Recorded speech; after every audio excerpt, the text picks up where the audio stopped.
Bismillahirrahmanirrahim. Alhamdulillahirabbil alamin hamdan katsiran thayyiban mubarakan fih kama yuhibbu rabbuna wa yarda wa asyhadu an la ilaha illallah wahdahu la syarika lah wa asyhadu anna Muhammadan abduhu wa rasuluhu la nabiyya ba'dah.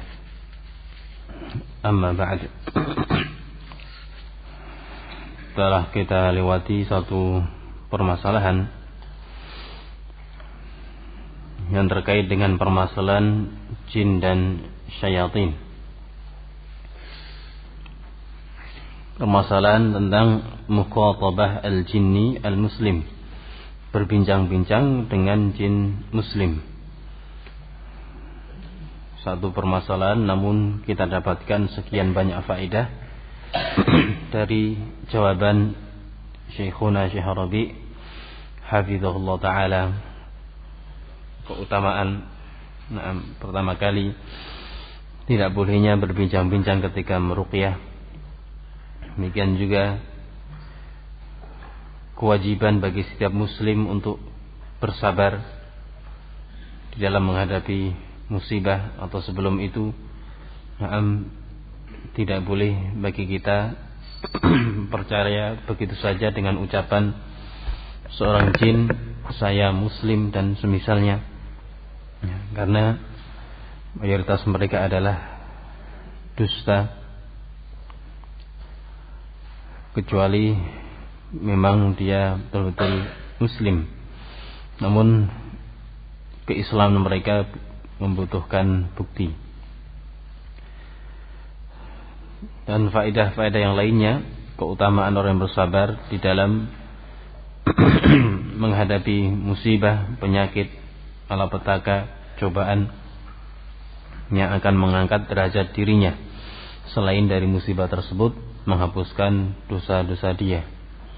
Demikian juga faedah yang lainnya, larangan untuk membuka klinik ruqyah, di mana mayoritas mereka yang membuka klinik tersebut, praktek ruqyah, mereka adalah mayoritasnya adalah para penipu. Ya. Hal semacam ini tidak dicontohkan oleh salafun saleh, membuka klinik-klinik tersebut, dan faedah-faedah yang lainnya yang telah kita lewati.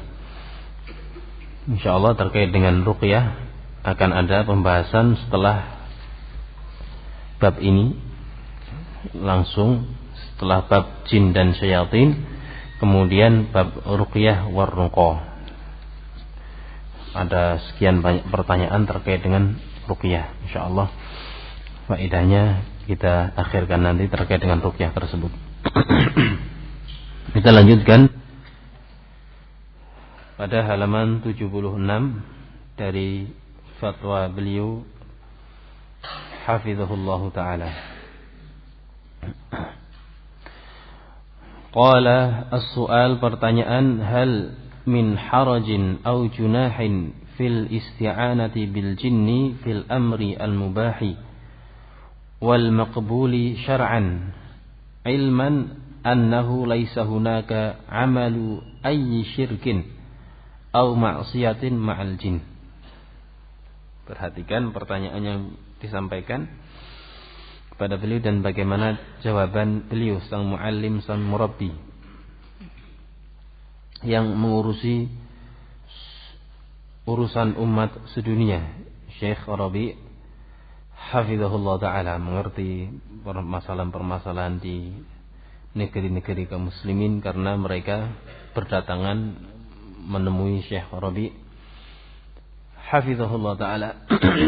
Belum mengatakan di sini, sang penanya bertanya, hal min haraj ay ism, haraj junah bermakna isim, apakah ada dosa fil isti'anah, pada perkara al-isti'anah, memohon bantuan kepada jin dalam perkara yang mubah, perkara yang boleh, wal maqbul, dan diterima oleh syariat. Tanya, apakah ada dosa ketika seseorang meminta bantuan kepada jin untuk menyelesaikan perkara yang mubah, misalnya bantu mendirikan rumah.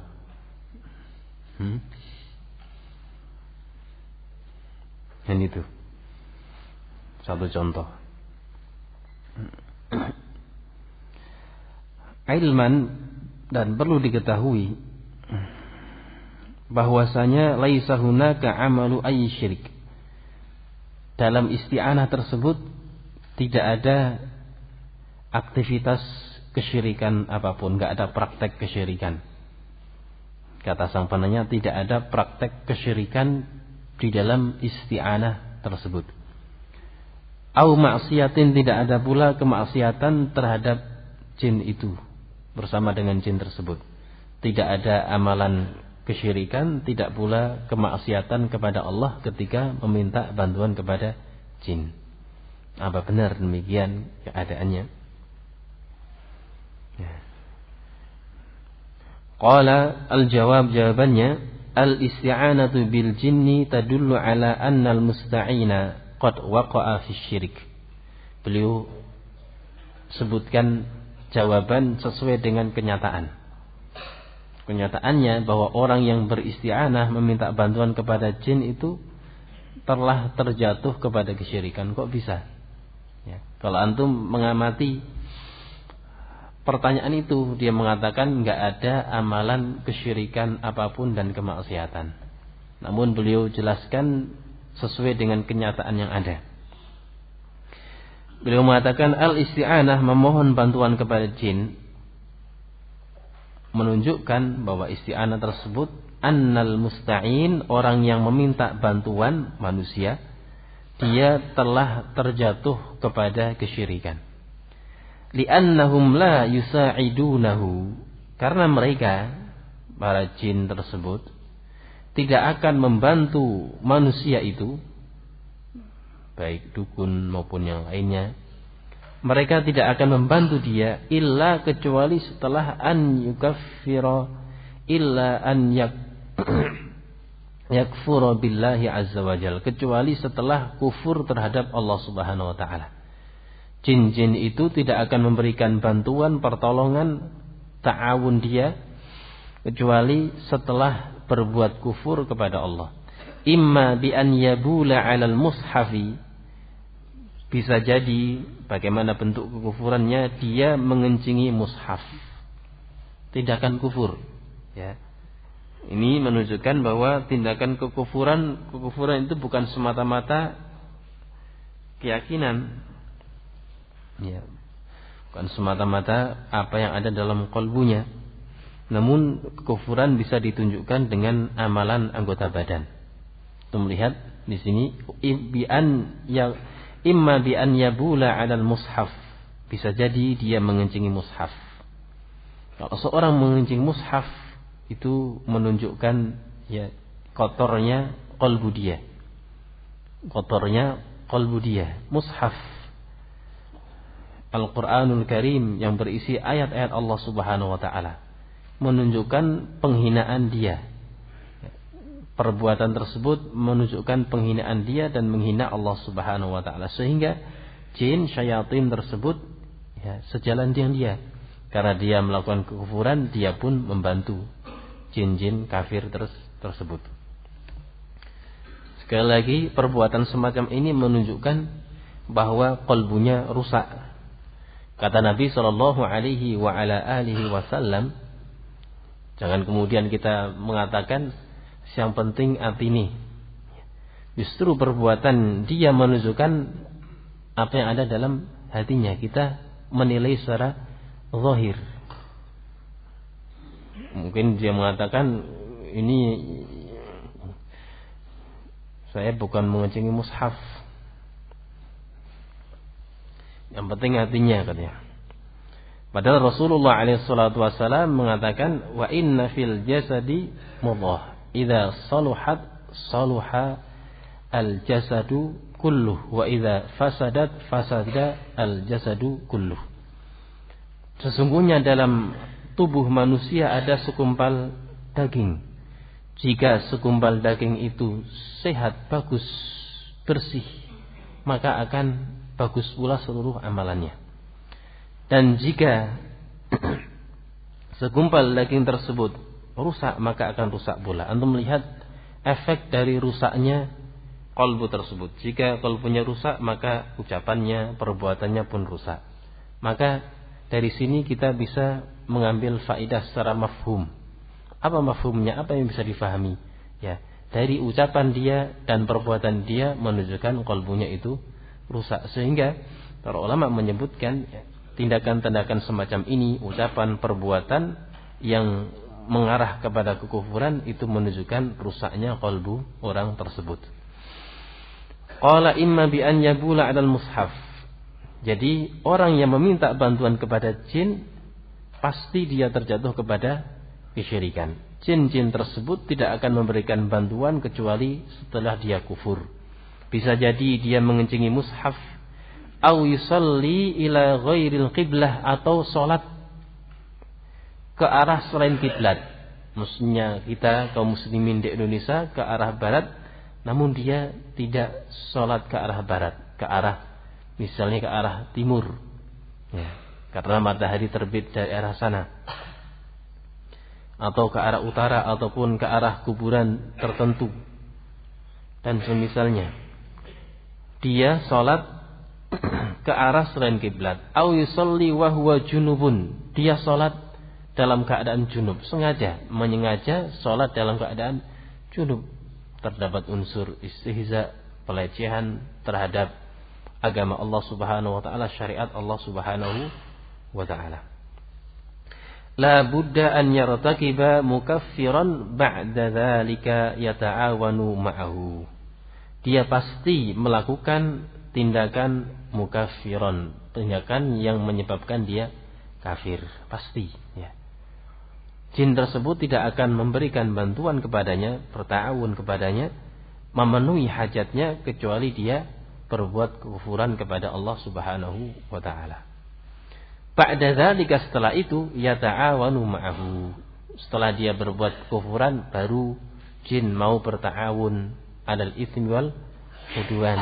Berta'awun mau membantu dia untuk menunaikan hajat-hajatnya. Walladzi yaqulu laka. Contoh yang lainnya juga ada dipersyaratkan untuk menyembelih, ya, ayam cemani. Syaratnya dengan syarat engkau menyembelih ayam cemani misalnya, ayam khusus disembelih, baru akan dipenuhi permintaan mereka. Qala walladzi yaqulu laka minal jinni ana muslim. Adapun alladzi yaqulu laka minal jin, yakni jin, adapun jin yang mengatakan kepadamu ana muslim, saya seorang muslim, saya itu jin muslim. Kalau ada jin yang mengatakan saya itu jin muslim, fala tusaddiqhu li'annahu kadzdzabun, maka janganlah engkau membenarkan dia karena dia adalah pendusta.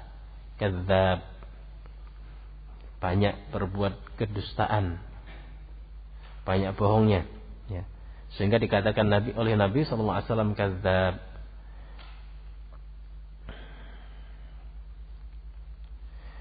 Fihim muslimun lakin isbatu imanihi yahtaju ila adillah. Fihim, di tengah-tengah mereka, di tengah-tengah jin itu ada dari kalangan kaum muslimin. Memang ada dari mereka kaum muslimin yang berdakwah, menyampaikan, ya, risalah Rasulullah SAW. Demikian pula jin-jin tersebut berkelompok-kelompok. Ada jin hizbi, jin salafi, jin sufi, jin khawarij dan semisalnya, sebagaimana pula, ya, manusia.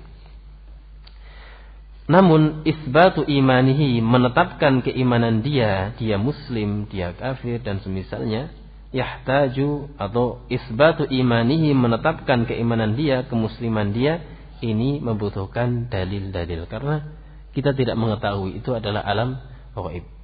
Ini bimbingan ulama kita untuk melihat bagaimana pertanyaan yang diajukan kepada beliau kemudian dengan jawaban yang sangat berfaedah. Ya, tidak ada seorang pun yang beristi'anah kepada jin kecuali dia terjatuh kepada kesyirikan. Qala as-su'al hal al-khawfu minal jinni yadkhulu fil khawfi at-tabi'i am la? Pertanyaan, apakah takut kepada jin termasuk dari takut tabi'i, takut yang bersifat tabiat, wajar-wajar saja? Amla ataukah bukan takut yang wajar yang diperbolehkan? Apakah takut kepada jin ini termasuk dari takut yang biasa, yang wajar, yang diperbolehkan atau tidak? Jawabannya al-khawfu minal jinni idza kana khawfas sirri. Takut kepada jin, jika takut tersebut adalah takut khawfas sir, takut karena sesuatu, ada rahasia, perkara gaib, ya, yang distilahkan oleh para ulama khawf asir, takutnya seseorang karena sesuatu yang samar.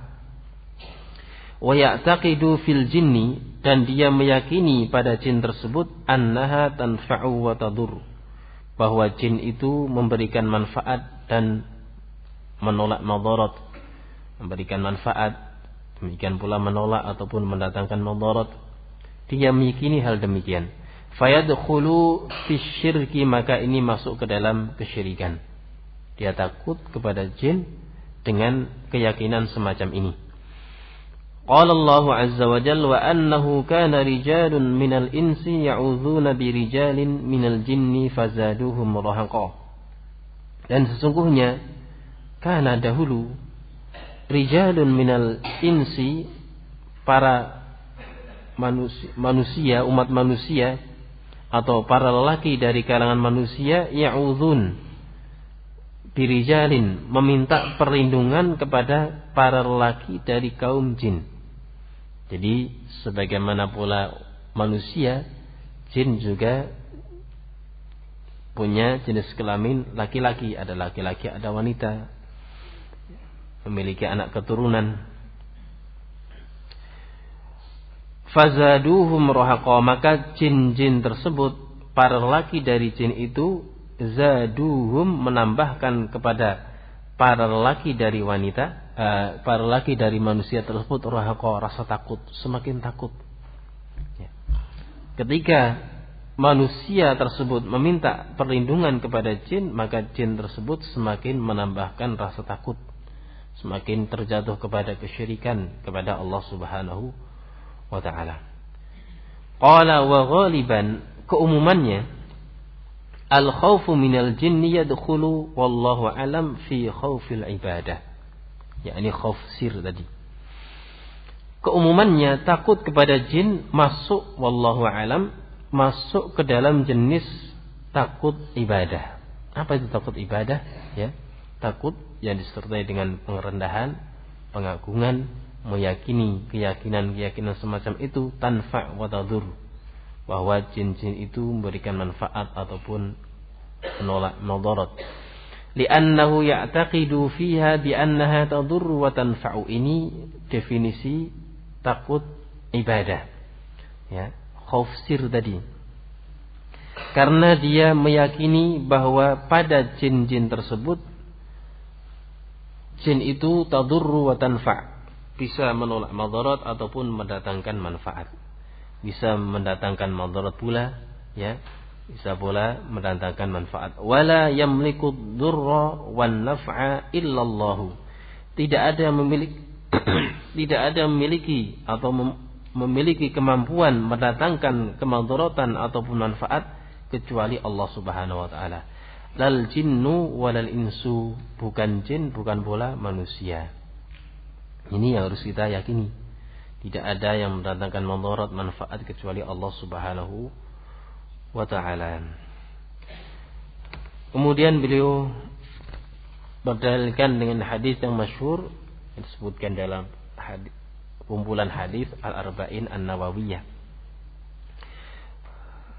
Rasulullah alaihi salatu wasallam mengatakan, wa'lam, mengatakan kepada siapa ini? Wa'lam annal ummata law ijtama'at ala an yanfa'uka bi syai'in lam yanfa'uka illa bi syai'in qad katabahu Allahu lak. Kepada Abdullah bin Abbas radhiyallahu anhuma. Sejak kecil sudah dididik dengan pendidikan akidah, yang lurus, maka semestinya kita juga mendidik putra-putra kita dengan akidah yang lurus, ya, tidak ada yang mendatangkan manfaat madarat kecuali Allah Subhanahu wa taala. Sejak kecil sudah dididik untuk bertawakal kepada Allah Subhanahu wa taala. Sejak kecil sudah dididik dengan iman terhadap takdir Allah Subhanahu wa taala. Sehingga anak tersebut tumbuh berkembang yakin akan janji-janji Allah Subhanahu wa taala. Beliau mengatakan, wa'lam annal ummata, ketahuilah bahwa umat manusia, law ijtama'at, seandainya mereka berkumpul, ala an yanfa'uka bi syai'in, untuk memberikan manfaat kepadamu, bi syai'in, dengan sesuatu pun, berkumpul seluruh manusia berusaha untuk memberikan pertolongan bagaimana engkau, ya, tidak mati ketika itu. Dokter ini dikerahkan, yang ahli darah, yang ahli jantung, semuanya dikumpulkan untuk menyelamatkan satu orang. Ditunda 1 detik atau 1 menit, tidak akan bermanfaat. Seandainya umat manusia berkumpul untuk memberikan manfaat kepadamu sesuatu pun, bisyai'in,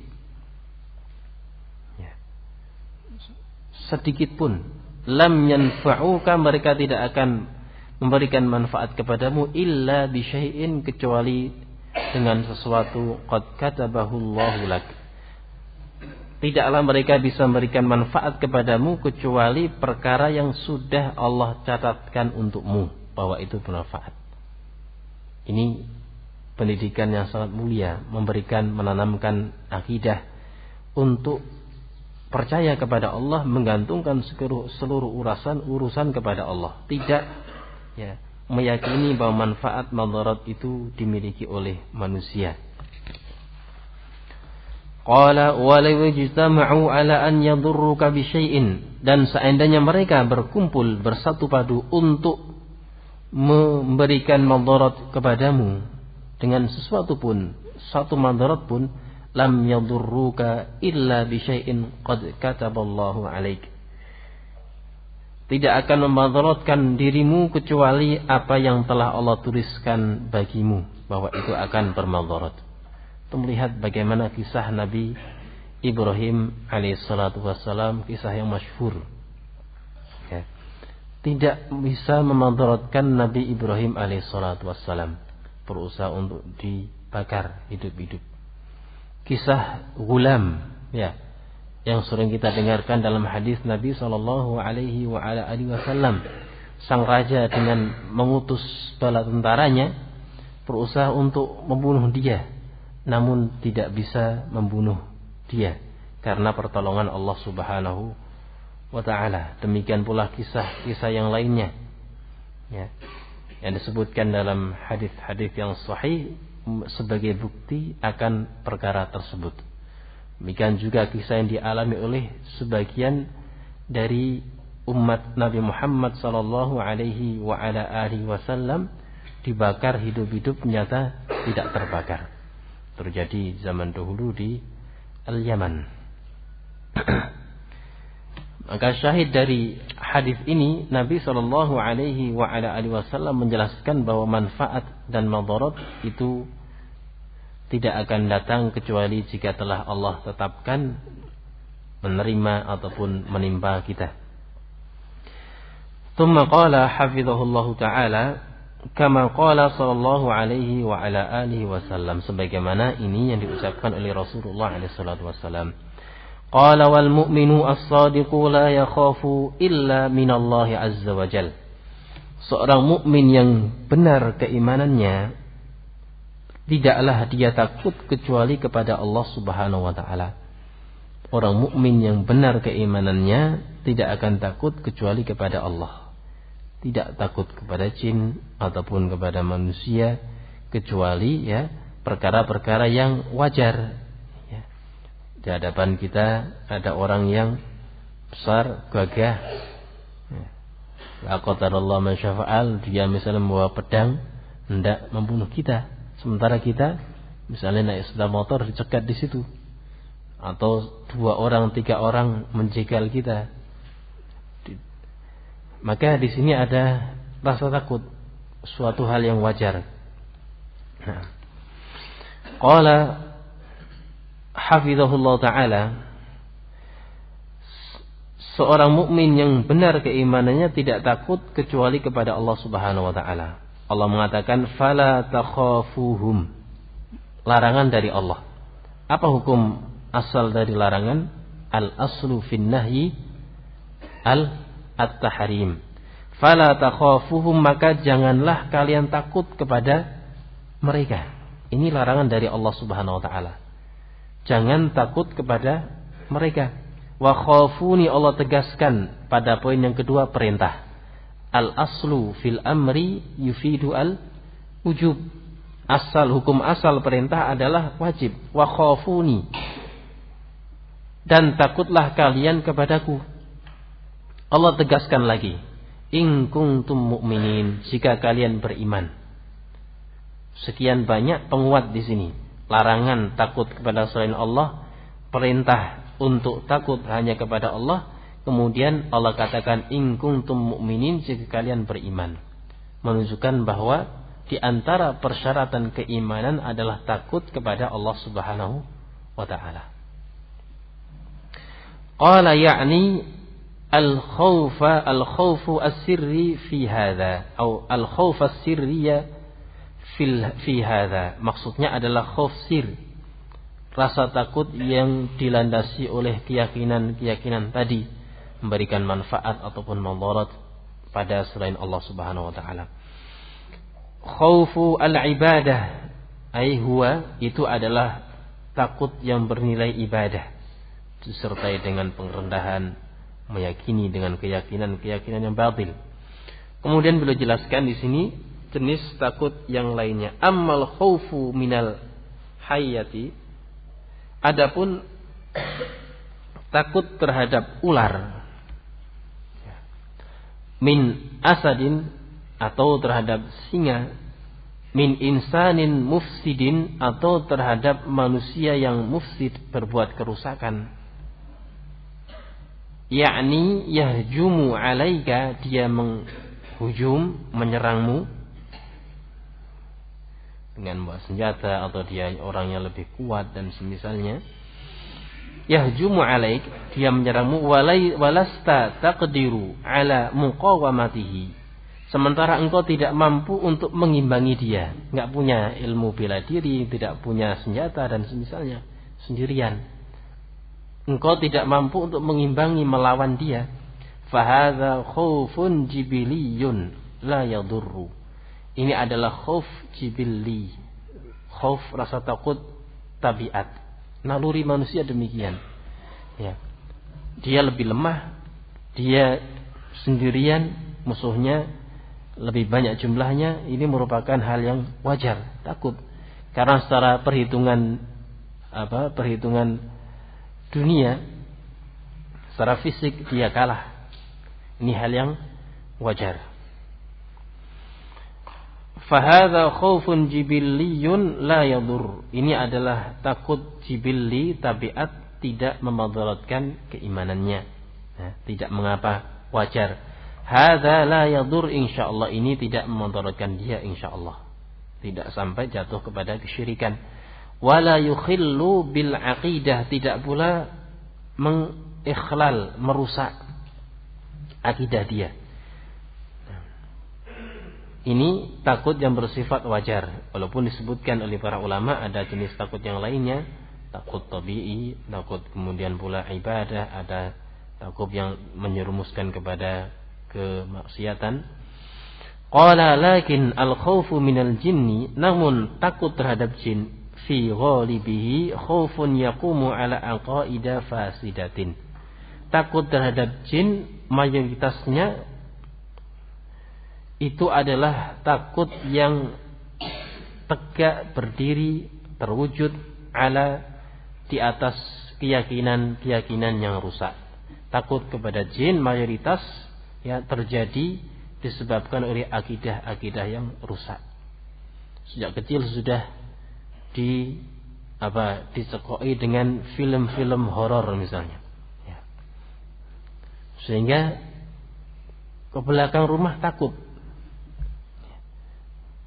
Masih di rumahnya sendiri, di rumah sebelah belakang sudah takut. Dan sendirian, khawatir ada jin yang mengganggu dia. Ini dampak-dampak dari media-media yang ada, yang mendidik akidah yang rusak di tengah-tengah kaum muslimin. Ya. Sekian banyak anak sudah dewasa, tubuhnya keker, takut dia terhadap jin-jin tersebut. Qala ar-Rasul sallallahu alaihi wa ala alihi wasallam a'taka aslihatan. Kemudian beliau membimbing kita, membimbing kaum muslimin. Rasulullah sallallahu alaihi wasallam telah memberikan kepadamu aslihah, sekian banyak senjata, bukan satu. Cuman kita yang kurang lihai mungkin dalam menggunakan senjatanya. Senjata jika tidak mengerti tata cara memakainya, ya kurang berfungsi. Ya. Tangannya kurang kuat, tangan untuk mengayunkan pedang tersebut nggak kuat, atau diarahkan yang bukan pada tempatnya. Misalnya pisau dapur dipakai untuk motong apa? Besi, nggak mempan. Maka pergunakan senjata tersebut sesuai dengan ya kebutuhannya. Ini. Sehingga dijelaskan oleh para ulama untuk memperhatikan adab-adab dalam berdoa. Doa dari Nabi SAW jelas, namun terkadang mengapa tidak begitu ampuh? Karena orang yang berdoa, orang berdoa akidahnya kurang, dia kurang yakin kepada Allah, atau ada penghalang-penghalang yang lainnya, kemaksiatan, makanannya dari yang haram, pakaiannya dari yang haram, ya, hidupnya dengan penuh keharaman. Bagaimana doanya dikabulkan? Bukan doa tersebut. Ya. Demikian pula ruqyah. Orang yang meruqyah pun demikian.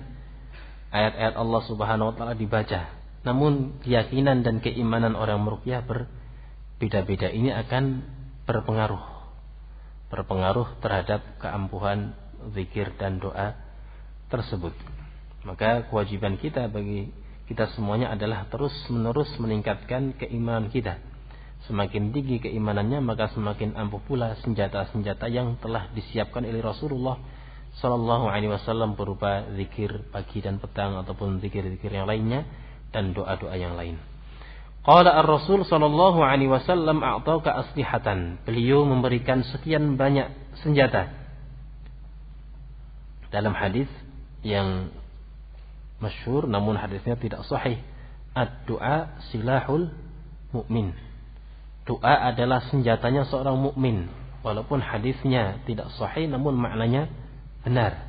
Doa merupakan senjata bagi seorang muslim. Dalam hadis yang lainnya Rasulullah SAW la yuraddu al-qadar illa bid-du'a, bahwa tidak ada yang menolak takdir kecuali dengan doa. Qala wa 'allamaka, dan beliau mengajarkan kepadamu, iqra ayatal kursiyyi, bacalah ayat kursi. Iqra al-mu'awwidzati, bacalah al-mu'awwidzat, surat Al-Falaq, demikian pula surat An-Nas. Sebagian ulama menggabungkannya dalam hal ini adalah surat Al-Ikhlas.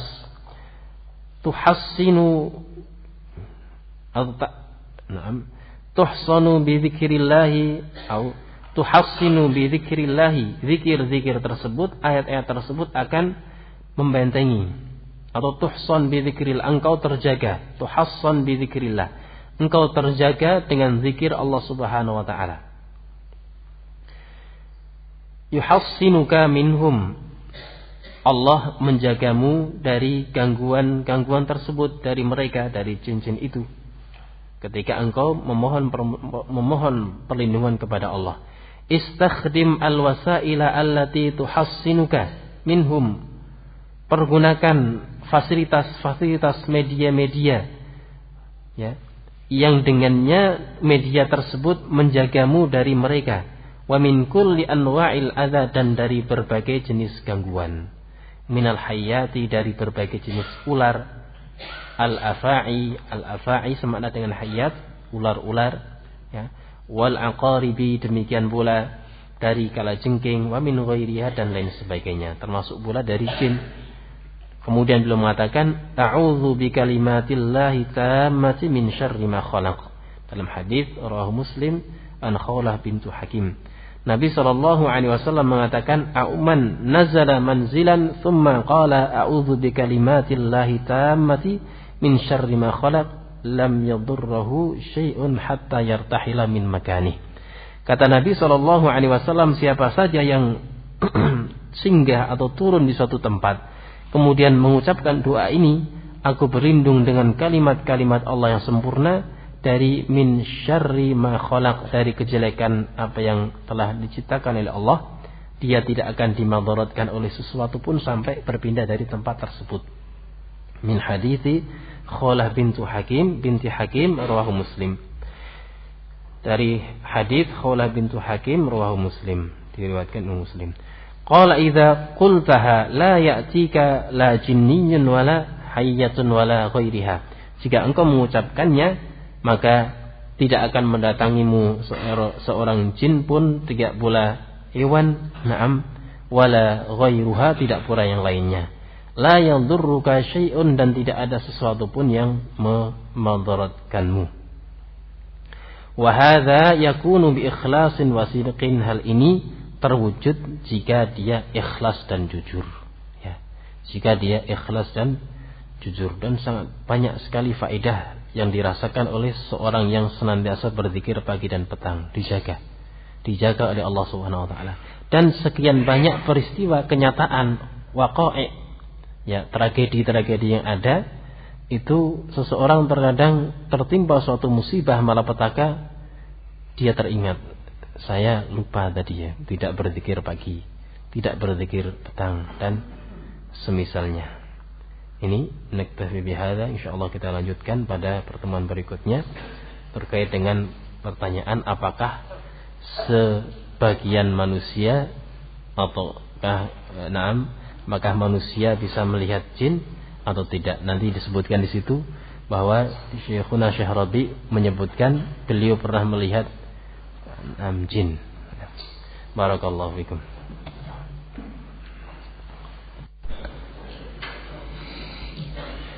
Ada yang tanya, apakah jin dan malaikat mengetahui apa yang terbetik dalam hati manusia? Jawabannya apa? Tidak ada. Apakah jin dan malaikat mengetahui apa yang terbetik dalam hati manusia? Jawabannya tidak ada. Tidak mengetahui. Yang mengetahui hanya Allah Subhanahu wa ta'ala.